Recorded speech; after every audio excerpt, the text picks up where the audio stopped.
come on in and spend some time with the film hobbyist.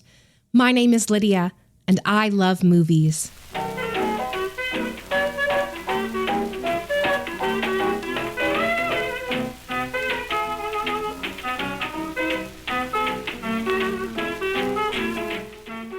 We're sitting here in a nook of my attic room.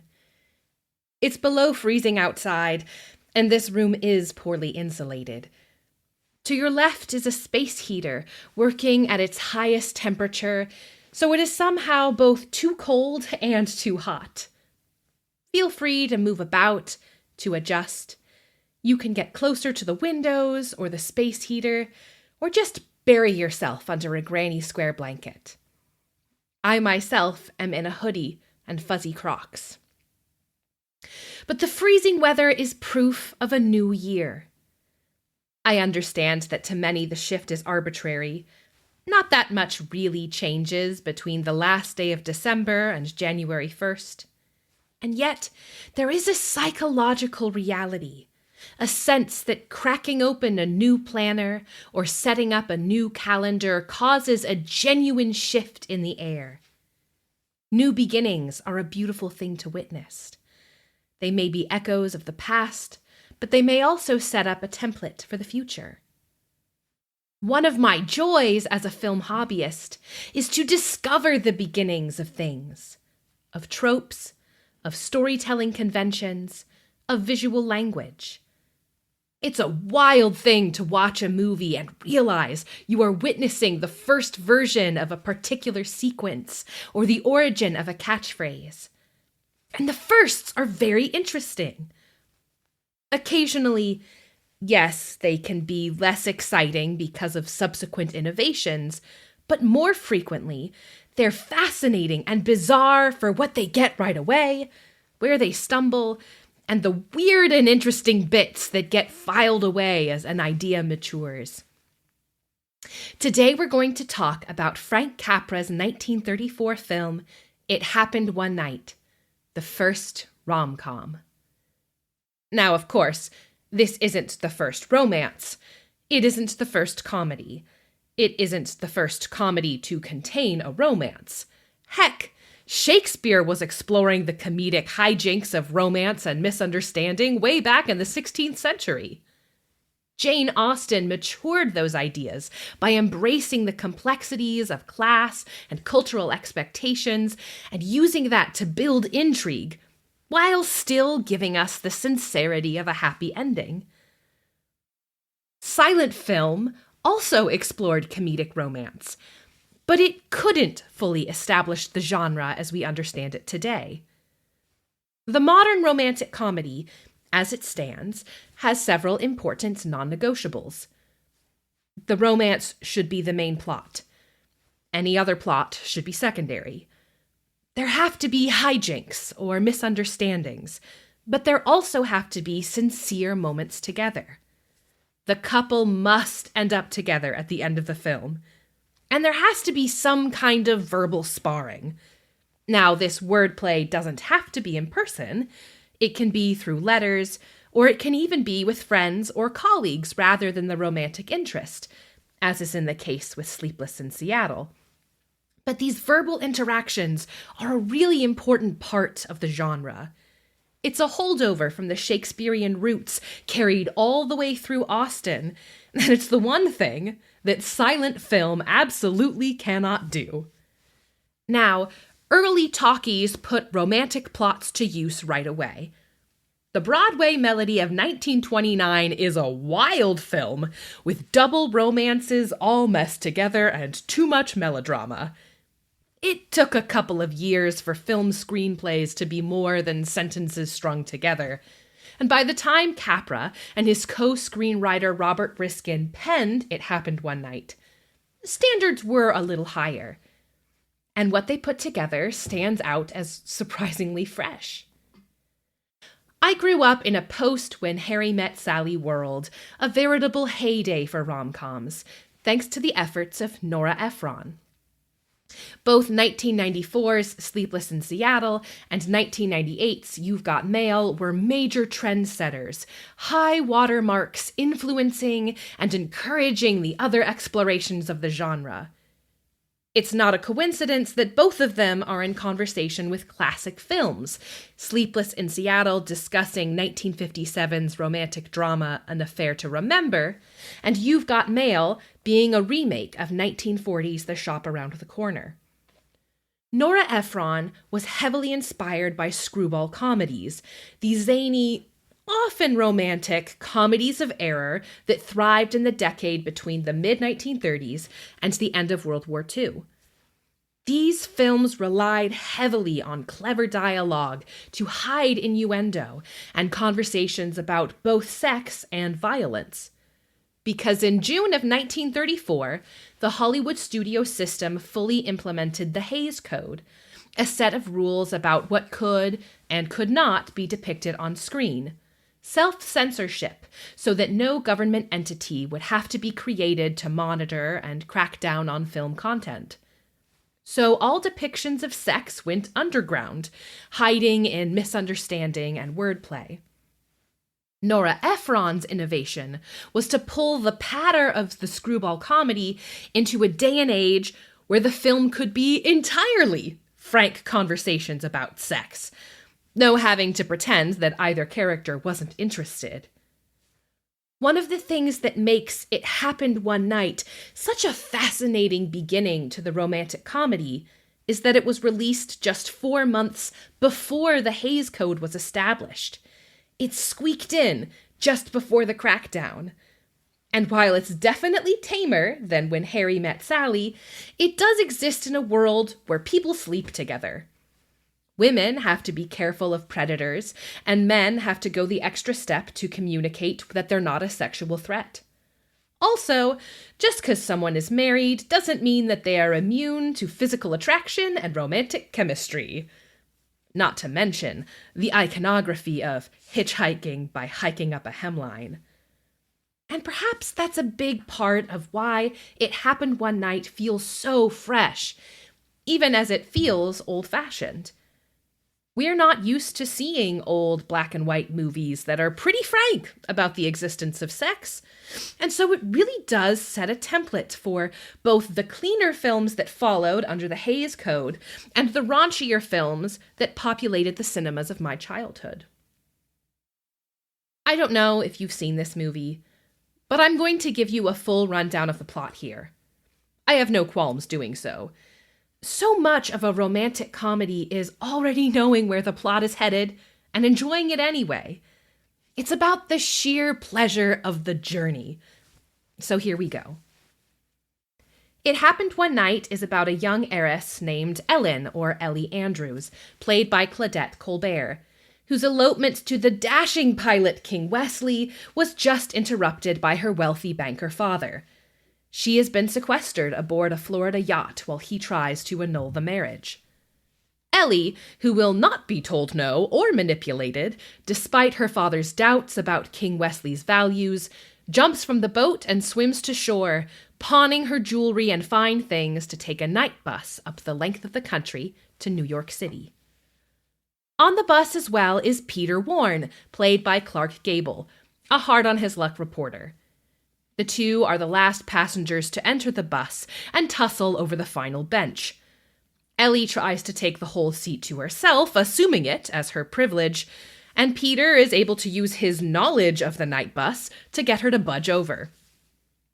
The following morning, Ellie takes a luxurious hotel breakfast, assuming the bus will wait for her, and misses her ride. Peter, having read about her escape in the paper, makes her a deal. He'll travel with her to New York, offering his street smarts as protection if she'll give him an exclusive interview about the experience. Otherwise, he'll tell her father where she is and collect a reward. Ellie reluctantly agrees, especially after another passenger, married and looking for an affair, hits on her. Peter protects her with the ruse that he and Ellie are married. That night, Peter uses the ruse again to get them a cabin at a motor camp, who would not rent to an unmarried couple. Ellie is clearly uncomfortable, but Peter strings a rope between the two beds, hung with a blanket, that he calls the walls of Jericho, making it clear that she's not in any sexual danger from him. The next morning, Ellie gets another privileged wake-up call when she has to wait in line for the shower and make do with half an egg and half a donut for breakfast. She and Peter bond over the adventure, especially when they have to pretend to be a squabbling married couple to hide from private detectives sent by her father. Along the ride, a passenger recognizes Ellie from the newspaper, and when the bus gets stuck in a swamp, Peter has to come up with another ruse to scare him off. He and Ellie continue on foot, bantering and squabbling and bonding. Ellie experiences hunger for the first time, going to bed on a haystack with an empty stomach, and having to accept raw carrots as an acceptable breakfast. Peter has to learn that he doesn't know everything as his hitchhiking attempts go wrong and Ellie is able to get a car by sticking out a bare leg. After obtaining a car in an attempted robbery, they stop at another motor inn under false pretenses, though the wife of the owner is suspicious of them. That night, between the walls of Jericho, Ellie shares the doubts she's begun to have about remaining married to King Wesley. Peter admits that he wouldn't mind being married if he could take his wife on a trip to a Pacific island he'd once seen. Ellie crosses her side of the wall and confesses that she's in love with him and wants to run away from Wesley and her father and keep the adventure going. Peter initially refuses, but can't stop thinking about the suggestion. He asks if she really meant it, but she's cried herself to sleep. Peter, moved by sudden impulse, packs up his things and drives to New York City to his old editor and one-time friend, writing up his account of the trip in print and asking for a loan of $1,000, planning to return to Ellie before she awakes and run away with her. The motel owner's wife wakes up in the middle of the night and, seeing the car gone, assumes the couple has fled without paying. They storm into the cabin, waking up Ellie, and kick her out when she doesn't have money to pay. Ellie, assuming Peter has abandoned her, calls her father, who has since teamed up with Wesley. Peter, ironically uncynical for once, is passed by Ellie's father in a police escort and sees Ellie curled up next to Wesley. He drives back to New York and returns the money to his editor. Ellie's father has agreed to throw an official wedding for Ellie and Wesley, but the morning of, he finds a sad and distracted Ellen. She confesses that she fell in love with Peter, even though he doesn't think very highly of her or her father. Her dad declares he can pay off Wesley and track Peter down and make him marry her, but Ellie refuses. She will do the responsible thing and honor her marriage to Wesley. She's not going to be a brat, as Peter chummily called her, anymore. But then she learns that Peter has asked to meet with her father over a financial affair. She assumes he's come to claim the $10,000 reward, and the two have a very frosty interaction while she attempts to drink her cares away. Peter, however, has come to ask for a payment of $39.60, all of the money he spent to bring Ellie home. After some pressure by Ellie's father, he admits that he is in love with her and deeply frustrated by it. While walking Ellie down the aisle, her dad tells her the truth about Peter and that there's a car waiting for her out by the street if she wants to escape. She does. Later, we learn that Wesley was easily paid off, the marriage was annulled, and Peter and Ellie are together at a different motor camp, toppling the walls of Jericho. As I said, I feel no qualms outlining that entire plot to you. It's not the most original plot in the world. You've probably seen a dozen or so films with similar plot beats. The lover that the female lead dumps for the male lead is such a common trope that he's even named the Baxter, and has his own eponymous movie. The enemies to lover plot is incredibly popular in romance novels right now. It's practically its own genre at this point. The lying and scheming and ruses were all over screwball comedies and show up in While You Were Sleeping and How to Lose a Guy in 10 Days, which even has the whole relationship for a newspaper article plot. The proposal is an extension of the lying about being in a relationship thing, and poor little rich girls wishing for a real man on an adventure is all over romances in general. I can tell you for certain that I didn't spoil the real joy of watching this film: the phenomenal chemistry between Claudette Colbert and Clark Gable. An amazing experience that absolutely matches Tom Hanks and Meg Ryan. We never see them kiss, but good lordy, there are sequences here where the tension is absolutely palpable. It actually kind of helps, because old movie kisses can sometimes be weird, just two faces smashing into each other. So the fact that they just get close makes it even more awesome. But I am talking about this movie as a first, as the beginning of a new genre, and how it is different. What pieces from the first stand out as oddities? So we have to talk about King Wesley. Typically, the Baxter is kind of a sad sack. He's not as interesting or exciting as the male lead. We have to feel good about our female protagonist dumping him. Also, I don't know another movie where the female lead has already done a grand romantic gesture to marry a dashing stranger that the rest of the movie undoes. I can't think of another romantic comedy where the Baxter is the female protagonist's husband. Now, he's usually her fiancé or her long-term boyfriend, but modern romances don't like to start with a divorce. Unless it's a romantic drama, in which case the lover is abusive or a jerk. Wesley isn't abusive. He's a slimy show-off. He's posh and a party boy and an aviator, which at the time was not too dissimilar to being a drag racer. But he's never mean to Ellie. He just indulges her worst impulses. He's a brat that wants her to be a brat. Ellie explains at one point that she's always been shadowed by security. The first time she was alone with a man, it was King. I think this is a really insightful detail about Ellie and her life. She's been stuck in an ivory tower. But the only way she's claimed freedom is to rail like a petulant child, to throw things and run away, to take what she wants for herself. King feels like freedom, but he's actually just another ivory tower. An ivory tower where she's trapped being a brat. For the rival to be a good match for the protagonist's worst self is pretty interesting. The fact that this movie contains actual character growth is even more so. Rom-coms aren't known for character development or change. The change of circumstances, yes, but actual character development isn't usually part of the package.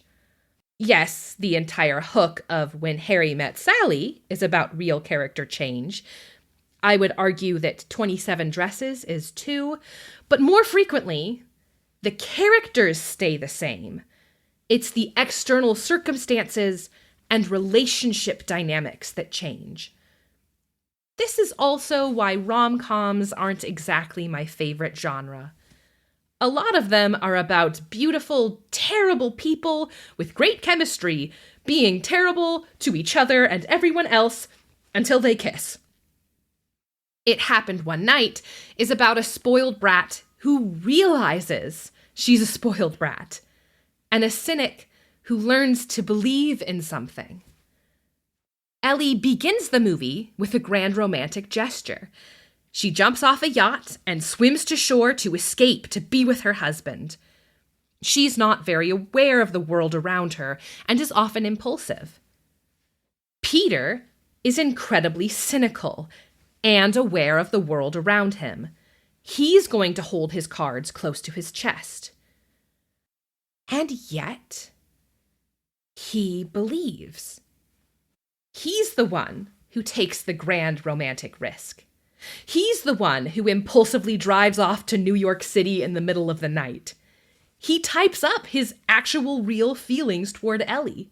He barters his hat for a tank of gas. He sings at the top of his lungs like a romantic fool. Ellie, meanwhile, makes the responsible, pragmatic choice. She decides to settle down, to avoid all this nonsense. She's very aware at the end of who Wesley is. She knows what kind of life lies before her. Her choice to stay with him is well thought out. The dramatic irony of the two learning from each other only to miss each other, like a twisted gift of the Magi, is a beautiful way to set up a compromise of an ending. Ellie makes another grand romantic gesture, backed by a well-reasoned plan.